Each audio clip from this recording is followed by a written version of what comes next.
some link between them. Okay? Now, let me just give you an example. Example like this. This is for sure rectangular form. And if I'm going to draw this on the graph, it will be 3 units and 4 units, or something like that, right? So this is the complex number. Now, if you look at the polar form actually has 2 unknowns. One of the unknown is the R, right? And the other unknown is the theta, correct? Okay, so these are the 2 unknowns. Now, if you look at this diagram, the R is actually this length here. Okay? And the theta is actually this angle here. Alright? So, therefore, looking at this graph, then you know that R, right, can be calculated by using Pythagoras theorem.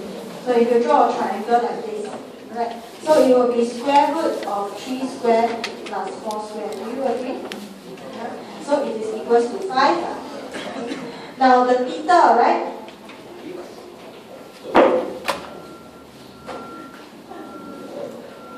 Okay.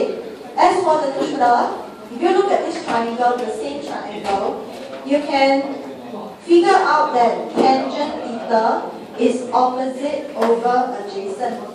So therefore it is 4 over 3. Right? Okay. Then from here you can go and find out what is theta. So tangent inverse 4 over 3. Correct? Okay. So actually, if you are given a rectangular form like that, by drawing the diagram, you are able to find out the R. You are also able to find out what is the theta. Get it? So that's how we convert from one form to another form. Okay? Now let's say if I give you another question. -1 plus J5. So how do you change this into polar form? So first, you draw the diagram. So -1 is down here. Then 5 is down here. So the point is this one. Am I right? So the complex number will be set. Okay. So the R is the hypotenuse of the complex number. So R equals to square root -1 square plus 5 square, right? So it is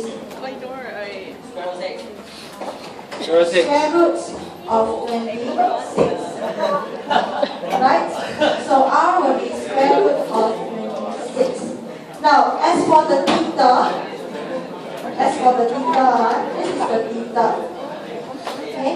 So tangent theta equals to, now if you look at this theta down here, it is an acute angle, am I correct? Yes. So when we find the acute angle, the answer should be a positive answer, right? But you know that there is a minus sign involved, right? So in this case, you have to be extremely careful when you are dealing with this. Okay? So if you put tangent theta equals to 5 over -1, for example, then your answer will be a negative answer, correct? Yeah, will be a negative answer. Let me go and figure out what is it first.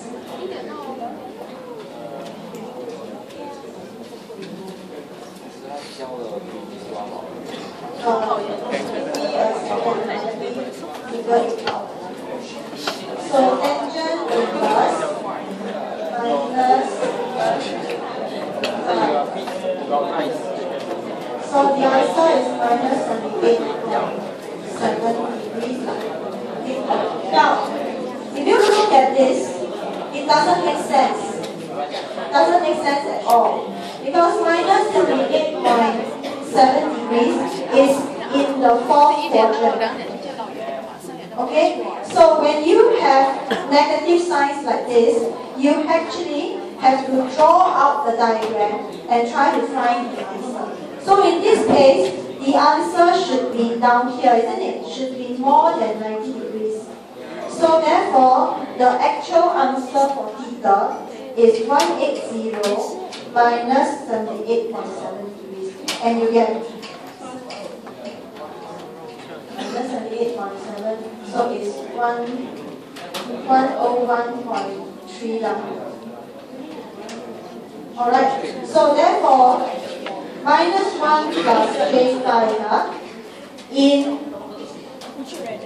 this is rectangular form, and then the polar form will be square root 26, and the angle should be 101.3 degrees. Okay, so what I'm saying is for polar form, extra care got to be taken if there are negative signs involving in the question. Okay, so you got to actually draw out the diagram and look at it yourself. Okay, now but of course there's always a formula for everything. So I will show